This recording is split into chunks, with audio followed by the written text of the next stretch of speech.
নমস্কাৰ অষ্টম শ্ৰেণীৰ একক 4 সূচক আৰু মূল এই পাঠৰ অনুশীলনী 4a আজি আমি আৰম্ভ কৰিম কিন্তু তাৰ আগতে সূচক আৰু মূলৰ কিছুমান নিয়মৰ বিষয়ে আমি জানিব লাগিব তেতিয়াহে আমি অনুশীলনীত থকা অংকবোৰ কৰিব পাৰিম বলাচোন আমি আৰম্ভ কৰো সেই সূত্ৰবৰ্ণ কি নিয়ম প্ৰয়োগ হয় সূচক আৰু মূলত আমি প্ৰথমতে গৈছো যদি a এটা যিকোনো পৰিমেয় সংখ্যা a স্মল a এটা যদি যিকোনো পৰিমেয় সংখ্যাই হয় আৰু যদি স্বাভাৱিক সংখ্যা যদি আমি এনেদৰে লিখো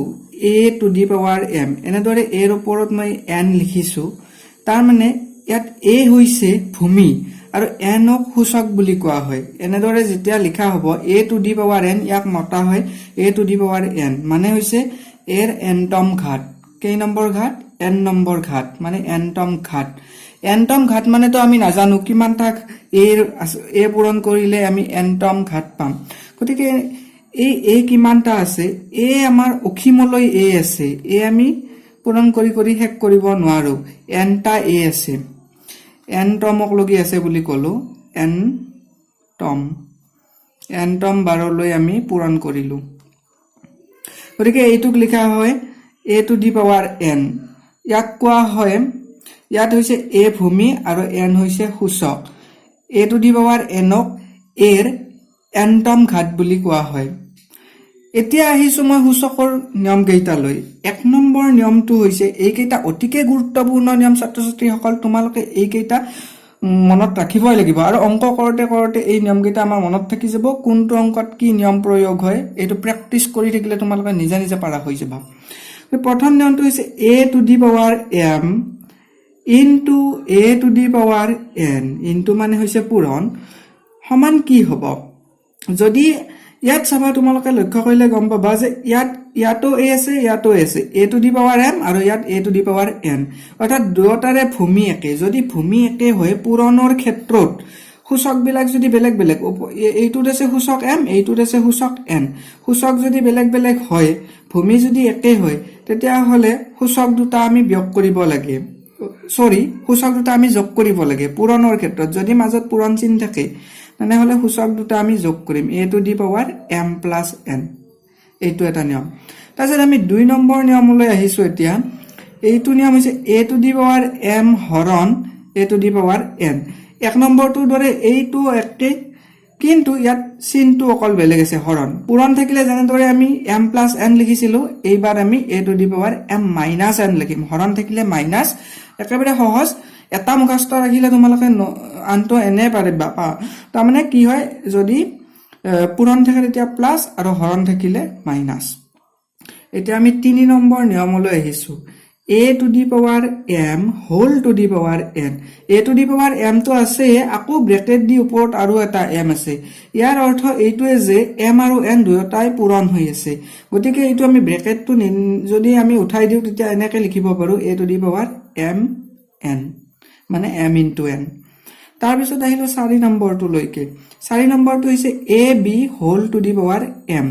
ইয়াত a আৰু b দুয়োটাৰ ওপৰতে m আছে গতিকে এইটো যে ভাঙি লিখো a to the power m b to the power m এনেদৰে লিখিব পাৰো এইটো ডটটো হৈছে পূৰণ তাৰ পিছত আহিলো আমি 5 নম্বৰ নিয়মটো কি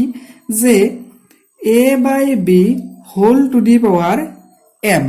এইটো আমি কেনেদৰে লিখিব পাৰো এইটো হৈছে এইটো নিচিনা একে ইয়াত যেনেদৰে a আৰু b পূৰণ হৈ আছিল a আৰু b দুয়োটাৰ ওপৰতে m সূচক হৈছে ঠিক তেনেদৰে ইয়াত হৰণ হিচাপে আছে a b ইয়াতেও a ৰ ওপৰতো m আছে b ৰ ওপৰতো m আছে যদি আমি ব্ৰেকেটটো নোহোৱা কৰি দিও a ৰ ওপৰতো m b ৰ ওপৰতো m a to the power m by b to the power m তাৰ পিছত আহিছো আমি 6 নম্বৰ নিয়মটো লৈ a টু দি পাৱাৰ 0 সমান 1 তোমালোকে মনত ৰাখিবা a টু দি পাৱাৰ 0 সমান 1 মানে কি যদি সূচক 0 হয় যিকোনো সংখ্যাৰে যিকোনো অখণ্ড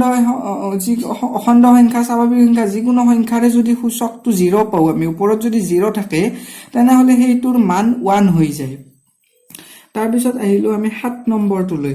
7 নম্বৰটোত কি দিছে a to the power -m বা m ইনভাৰ্স বুলি ক'ব পাৰি এইটোক আমি কেনেদৰে লিখিব পাৰো a to the power minus m মানে হৈছে 1 বাই a to the power m এনেদৰে লিখা হয় এইটো মনত ৰাখিবা তাৰ পিছত 8 নম্বৰটো লৈ আহিছো 8 নম্বৰটো কি দিছে n root over a to the power m এইটো কেনেদৰে লিখিব লাগে ইয়াত হৈছে কি a টু দি পাৱাৰ ইয়াত কিমান আছে n আছে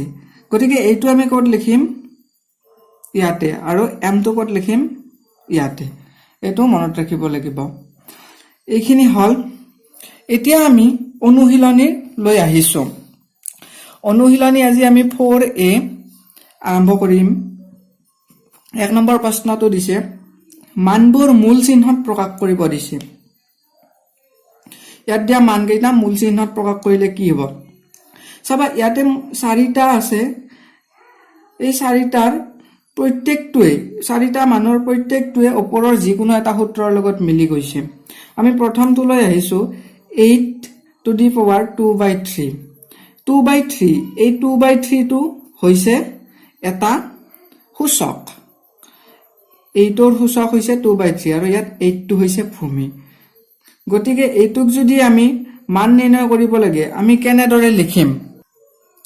তোমালোকে যদি ভালদৰে লক্ষ্য কৰা 8 নম্বৰ যেটো মই লিখিছিলো হে 8 নম্বৰটোৰ লগত এটো মিলি গৈছে সো এটো a to the power m by n ইয়াত আছে 8 টু দি পাৱাৰ 2/3 এটো যদি আমি লিখো কি লিখিম থাৰ্ড ৰুট h স্কয়াৰ গতিকে এটোক যদি আমি আকৌ h স্কয়াৰ টো বৰ্গ কৰি দেও তেতিয়া 8 ৰ বৰ্গ হল কিমান 64 h স্কয়াৰ মানে 64 থাৰ্ড ৰুট 64 এনেদৰে আমি লিখিব পাৰো তাৰ পিছত আমি গৈছো 64 টু দি পাৱাৰ 1/3 এইটোক যদি আমি ভাঙি লিখো কি হ'ব প্ৰথম ভূমি আছে 64 1/3 64 টোক আমি প্ৰথম ভাঙি লিখিম আমি জানো 64 মানে হ'ব কিমান 4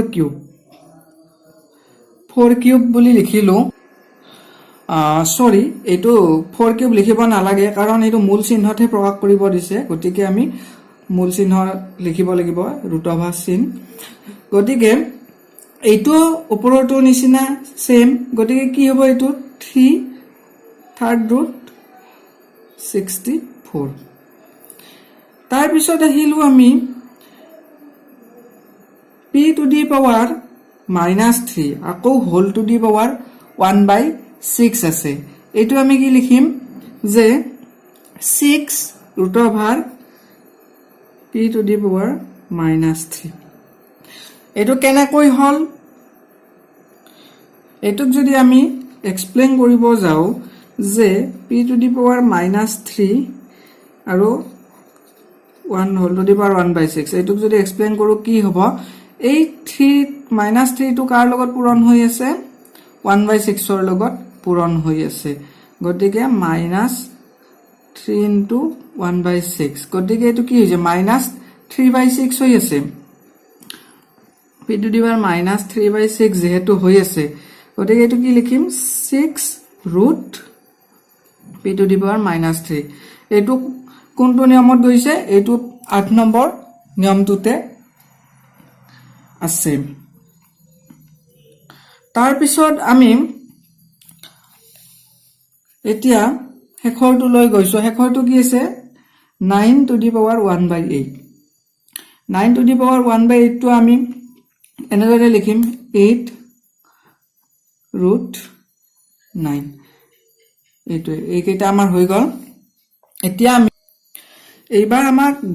বি নম্বৰ কোৱেশ্চনটোত কি দিছে একৰ বি নম্বৰটোত মান উলিয়াব দিছে অকল গতিকে মান কেনেকৈ উলিয়াম যে ইয়াত আছে 27/125 হোল টু দি পাৱাৰ 1/3 এইটোক আমি কি কৰিম 1/3 টো দুটাতে সূচক হৈ আছে গতিকে দুটাতে আমি সূচক হিচাপে লিখিম 27 টু দি পাৱাৰ আমি 1/3 লিখিম আৰু তলতো লিখিম 125 টু দি পাৱাৰ 1/3 এনেদৰে আমি লিখি ললো এতিয়া আমি কি কৰিম এই ভিতৰৰ ব্ৰেকেটত যে আছে 27 এইটো আমি ভাঙি লিখিম এটো যদি ভাঙি লিখো আমি 3 কিউব লিখিব পাৰো তাৰ পিছত আমি কি লিখিলো টু দি পাৱাৰ 1/3 125টোক যদি আমি ভাঙি লিখো কিমান কিউব লিখিব পাৰো 5 কিউব লিখিব পাৰো এইটো সদায় তোমালোকে চাবা যে সূচকটোত কি আছে সূচকটোৰ লগত মিলাব চেষ্টা কৰিবা সদায় যে মই এটা 3 কিউবলৈ কিয় নিলো 3 কিউবলৈ নিয়াৰ অৰ্থটো হৈছে যে ইয়াত 3 থাকাৰ কাৰণে মই এটো 3 কিউবক লগি লৈ গলো তাৰ পিছত ইয়াত 125 টোক ভাঙি কিবা এইটোৰ লগত এই 3টোৰ লগত মিলাব পাৰো নেকি হেতু সদায় সৰল কৰি আমি গৈ থাকিব লাগিব সৰল কৰা চেষ্টা কৰিবা গতিকে এইটো আমাৰ ধুনিয়াকৈ মিলি যাব যে এইটো যদি আমি ব্ৰেকেটৰ বাহিৰত লিখো এতিয়া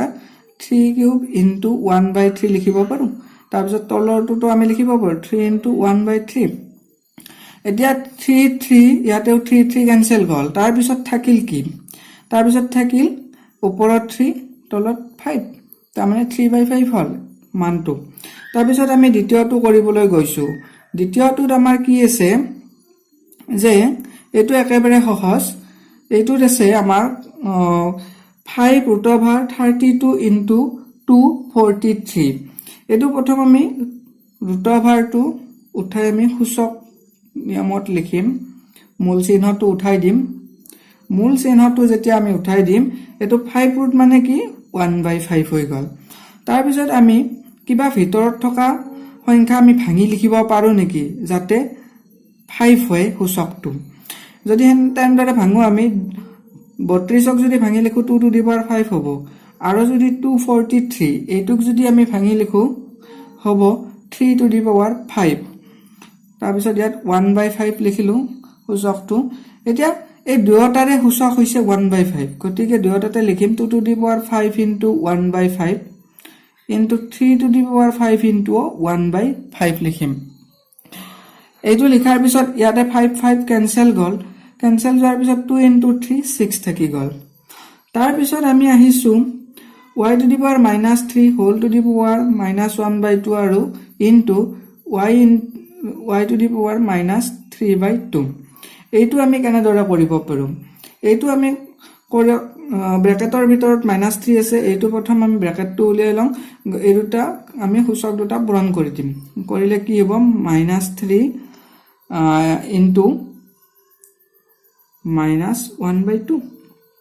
তাৰ পিছত এইটো একে থাকিব -3/2 দ্বিতীয় লাইনত আমি কি কৰিম ইয়াতো মাইনাস আছে ইয়াতেও মাইনাস আছে মাইনাসে কি হৈ গল প্লাস হৈ গল আমি আগতেও জানো যে দুটা যদি বিয়োগ চিহ্ন পূৰণ কৰা হয় যোগ চিহ্ন হয় গতিকে মাইনাসে প্লাস হল এটো 3/2 লিখিলো 3 * 3 তাৰ পিছত এইটো আছে কি -3/2 এটা যদি আমি লক্ষ্য কৰো দুটা ক্ষেত্ৰতে সূচক দুটা ভূমি দুটা একে আছে যদি ভূমি একে থাকে পূৰণ থাকিলে সূচক বিলাক আমি যোগ কৰিব লাগে গতিকে y to the power 3/2 plus -3/2 ইয়াৰ সূচক 3/2 আৰু এইটোৰ সূচক আছে -3/2 3/2 লগত -3/2 লিখা মানে কি হল দুটা যদি একে হয় এটো যদি আমি ব্ৰেকেটটো উঠাই দেও প্লাসে মাইনাসে হ'ব এটোৰ পৰা এটো বিয়োগ কৰিলে কি হ'ব মান আমি 0 পাম 3/2 ৰ পৰা 3/2 গলে থাকিল কি 0 y to the power 0 মানে কি লিখিম আমি 1 এটো এটা নিয়ম আছিল নহয় যে কোনো যদি সংখ্যাৰ ভূমিৰ যদি সূচকটো 0 হয় তেনে হলে তাৰ মান 1 হয় সদায় এনেদৰে কৰিব লাগিব এতিয়া মই আহিছো 2 নম্বৰৰ সৰল কৰাটো লৈ মই ইয়াত অকল অলপ টান কেইটাহে কৰি দিম সহজ কেইটা কৰি নিদিও কাৰণ মই আগতে যিখিনি 1 নম্বৰৰ ঠিকালো 1 নম্বৰ প্ৰশ্নটোত সেইখিনি নিয়মেৰে তোমালোকে সেইখিনি কৰাটো একেবাৰে সহজ গতিকে মই অলপ ইয়াত তিনিটা থকাৰ কাৰণে মই এটো কৰি দিম এটো সহজে চাবা এই ইয়াৰ হৈছে ভূমি 2 ভূমি 2 সূচক কেইটা বেলেগ বেলেগ আছে যদি সূচক বেলেগ বেলেগ থাকে আৰু যদি ভূমি যদি একে থাকে আৰু যদি পূৰণ হয় তেতিয়া সূচক বিলাক যোগ হয় পূৰণৰ ক্ষেত্ৰত ভূমি একে হলে সূচক বিলাক যোগ হয় মনত ৰাখিবা গতিকে ভূমিটো 2 আৰু সূচক কেইটা যোগ কৰি দিয়া এতিয়া এটো হৈছে 3/2 এটোৰ কিমান আছে -4/3 মাইনাস থকাটো ব্ৰেকেট দি লিখিবা প্লাস 1/3 এটা কি কৰিবা যে মাইনাস আছে নহয় ইয়াত ব্ৰেকেট আছে গতিকে প্ৰথম ব্ৰেকেটৰ আগত থকা প্লাছ চিনটোৰ লগত এই মাইনাছ চিনটো পূৰণ কৰা প্লাছে মাইনাছে মাইনাছ হ'ল তাৰপিছত 4/3 লিখা একেবাৰে সৰল কৰি মই বুজাব চেষ্টা কৰিছোঁ কোনো কথাই স্কিপ কৰা নাই মই তাৰপিছত কি কৰা এতিয়া তোমালোকে চোৱা লসাগু কিমান হ'ব মানে ওপৰত যিকেইটা সূচক আছে সূচক কেইটা ভগ্নাংশত আছে তো গতিকে ভগ্নাংশৰ হৰ কেইটাৰ লসাগু ওলোৱা 2 3 3 2 3 3 লসাগু কি হ'ব 2 3 3 লসাগু হ'ব 6 গতিকে আমি ইয়াত 6 লিখিলো তাৰ পিছত আমি ওপৰত কি হ'ব ওপৰটো আমি জানোৱে 2 ৰে লসাগু কেইবাৰ গল 3 বাৰ গল গতিকে সেই 3 বাৰ ওপৰটো পূৰণ কৰিব লাগিব 3 3 গুণ 9 বিয়োগ 3 ৰে 6 কেইবাৰ গল 2 বাৰ গল 2 টো ওপৰটো পূৰণ 2 4 গুণ 8 তাৰ পিছত এইটো ভগ্নাংশৰ লব আছে 1 আৰু হৰটো 3 এই হৰেৰে লসাগু কেইবাৰ গল 3 2 গুণ 6 মানে 2 বাৰ গল সেই 2 বাৰটো ওপৰৰ লবটোৰ লগত পূৰণ গতিকে 2 1 গুণ 2 হ'ল এতিয়া কি হ'ব তলত 6 আছে ওপৰত কি হ'ব ওপৰত দুটা সংখ্যা যোগাত্মক আৰু এটা বিয়োগাত্মক 9 আৰু 2 টো হৈছে যোগাত্মক দুটা তোমালোকে আগতে যোগ কৰি লবা 9 2 11 তাৰ পিছত বিয়োগ 8 টো বিয়োগ আছে 2 টু দি পাৱাৰ কিমান হল তলত 6 হৰ আৰু ওপৰত কি আছে 11 বিয়োগ 8 মানে 3 এইটোক আকৌ আমি সৰল কৰি লক্ষিষ্ঠ আকাৰ লৈ নিব পাৰো এইটো 3 আছে ওপৰত লব আৰু তলত 6 আছে গতিকে এই দুটাক সৰল কৰিলে কি পাম 3 2 গুণ 6 কাটাকাটি গলে 3 1 গুণ 3 3 2 গুণ 6 1/2 এইটো হল 2 টু দি পাৱাৰ 1/2 এনেদৰে কৰা হয় তাৰ পিছত আহিছো এবাৰ 5 নম্বৰটোলৈ 5 নম্বৰটোত কি আছে হৰণ আছে এইবাৰ পূৰণ নাই হৰণ আছে আৰু ভূমি দুটা একে আছে 3/7 ইয়াতে ভূমি 3/7 ইয়াত সূচক 1/4 ওপৰত থকাটোৱে সূচক আৰু মাইনাছ 3/4 আছে সূচক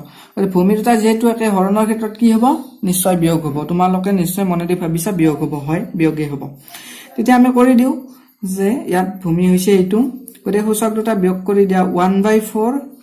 বিয়োগ কৰা মানে ইয়াত বিয়োগ কৰিলো আকৌ এইটো আছে মাইনাছ 3/4 গতিকে এইটো ব্ৰেকেট দি লিখিব লাগিব মাইনাছ থাকাৰ কাৰণে তাৰ পিছত 3/7 হোল টু দি পাৱাৰ 1/4 দুটা মাইনাছ চিন আছে তো ব্ৰেকেটটো যেতিয়া আমি উঠাই দিম মাইনাছ দুটা পূৰণ কৰিম মাইনাছে মাইনাছে প্লাস লিখিম তাৰ পিছত এইটো 3/4 হল এতিয়া কি লিখিম 3/7 হোল টু দি পাৱাৰ কিমান হ'ব যে ইয়াত হ'ব যেহেতু 4 4 একে হৰ যদি একে হয় তেতিয়া কি হয় ভগ্নাংশটোৰ লসাগু কি হয় 4 হয় 4 হ'ব একে হৰ আছে ওপৰৰ লব দুটা যোগ কৰি দিলি হল 3 যোগ 1 তাৰ 1 যোগ 3 তাৰ পিছত কি হল এইটো হ'ব যে 3 1 4 মানে কি হল 3 1 4 মানে কি 4/4 4/4 মানে কি 1 4/4 মানে হল 1 4 1 গুণে 4 4 1 গুণে 4 একবাৰ গল মানে কি হল 3/7 হল এনে কৰিব লাগিব ছাত্ৰ-ছাত্ৰীসকল এইবাৰ আমি এই 2 নম্বৰৰ 8 নম্বৰটো কৰি দিম মই 8 নম্বৰটো কি তোমালোকে ভাবিছা চাগে কি কিবা ইমান ডাঙৰ ব্ৰেকেট কেনেকুৱা সংখ্যা বহুত টান হ'ব এইটো একো নাই একেবাৰে সহজ তোমালোকে চালে বুজি পাবা যে মই কৰিব গৈছো যে ইয়াত কি আছে প্ৰথম তোমালোকে কি কৰিবা স্মল ব্ৰেকেটৰ ভিতৰত যে 81 টো আছে এই 81 টো তোমালোকে ভাঙি লবা এনেকুৱাকে ভাঙিবা যাতে ওপৰৰ সূচকটোৰ লগত কিবা এটা মিল পাও আমি গতিকে এনেকে যদি ভাঙিব লাগে 81 ক আমি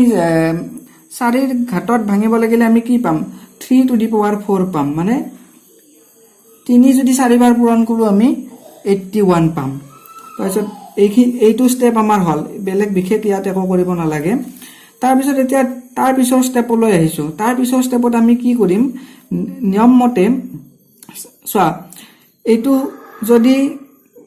কি বুলি কয় আমাৰ যদি সূচকখন নিয়ম মতে চাব যাও a/b এইটো নিয়ম মতে a/b whole to the power m তেতিয়া আমি কি কৰো a to the power m b to the power m মানে a আৰু b দুয়োটাৰে সূচক m গতিকে ইয়াত কি আছে ঠিক তেনেদৰে চাব যাম m ৰ ঠাইত 4 আছে গতিকে এই দুয়োটাৰে সূচক কি 4 হৈ আছে গতিকে এইটো 4 টো পূৰণ হৈ আছে গতিকে ইয়াতো আমি কি লিখিম 1 to the power 4 আর তলতো কি লিখিম 3 to the power 4 আছে আৰু এটা 4 আহিল তাৰ মানে পূৰণ হৈ গল 4 into 4 হৈ গল তাৰ পিছত আমি এৰ ব্ৰ্যাকেট টু উঠি গল এইবাৰ ওপৰত এটো সূচকটো আছে -1 গোটেইখিনিৰে তাৰ পিছত কি লিখিম আমি 4 into 4 কিমান 4 into 4 16 3 to the power 16 1 to the power 4 মানে কি 1 এ এক চাৰিটা পূৰণ কৰিলে একে থাকিব তাৰ পিছত এটো -1 লিখিলো এইবাৰ আমি কি কৰিম এইবাৰ আমি এটা নিশ্চয় নিয়ম পাইছিলো যে যিকোনো সংখ্যাকে যদি আমি 1/a এটুক আমি কি লিখবা পাৰো a to the power -1 মানে a ইনভাৰ্স হিচাপে লিখিব পাৰো এটো 1/3 to the power 16 আছে এটো আমি কেনেকৈ লিখিম গতি 3 to the power -16 লিখিব পাৰো কেনেকৈ যদি ভামো আমি 3 to the power -16 লিখিম তাৰ পিছত কি আছে ওপৰটো আকৌ এটা -1 আছে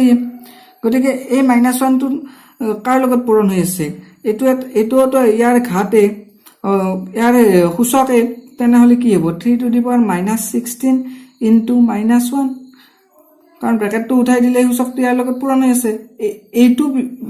কোনটো নিয়মৰ পৰা গৈছে সূচকৰ a to the power n whole to the power n তেনেহলে কি m into n ব্র্যাকেটটো যদি উঠাই দিম m into n ঠিক তেনেদৰে 16 into 1 সেই কাৰণে লিখিলো মই 16 into 1 -16 into -1 তেনেহলে কি হল মাইনাসে প্লাস হৈ গল 16 গুণ 16 3 to the power 16 এটো হল आंसर 3 to the power দেখা পোৱা নাছিলা সাগে ঠিক আছে 3 to the power -16 into -1 মাইনাসে প্লাস হৈ গল 16 into 1 কিমান হল 16 এ হল মাইনাস তো প্লাস এ হৈ গল এটো आंसर এন্টাৰ কৰিব লাগে